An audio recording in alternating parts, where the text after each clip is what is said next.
The spread of coronavirus and its ensuing consequences can be a very big challenge for families. Emotional, physical, psychological stress. It can lead to things like depression and sickness and an overwhelming sense of the end of the world. Not to mention, it also affects children. I am comedian and dad, Dustin Nickerson, and with that in mind, here are some tips on how to talk to your children about COVID-19. First off, it may be a challenge for your children to even view this as a negative. Remember, this has gotten them out of school. They don't hate anything that gets them out of school. I hear kids out on the street shouting COVID-19, like you hear college students shouting Cancun 2018. Yes, this got you out of school, but remember, this is worse than any disease you could get in Cancun 2018, which is saying a lot. In addition, you may want to use different language than the media.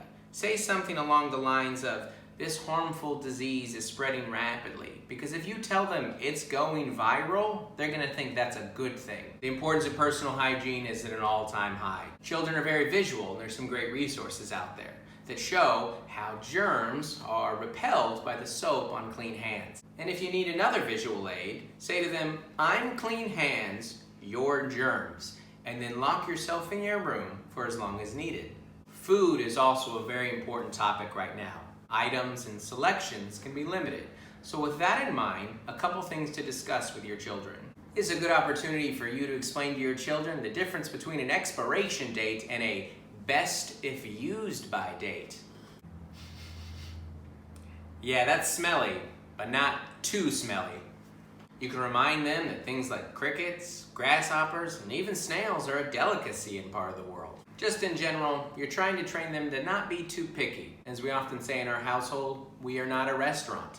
But keep this up and we might be a restaurant and that we are closed down. Your children have a lot of downtime right now and they may want to get into the hot new thing. Hey, can we get on TikTok? Remind them that TikTok is the worst disease the world has ever seen. Part of the reason that children are having a hard time taking this seriously is it doesn't always have a direct effect on them and their friends. Well, remind them that the demographic it does affect is their grandparents, and mom and dad aren't working right now, so their grandparents are their only hope for a vacation this summer. In conclusion, the most important thing that you want to communicate to your children right now is their safety, and let them know that the biggest threat to them is not coronavirus, it's you.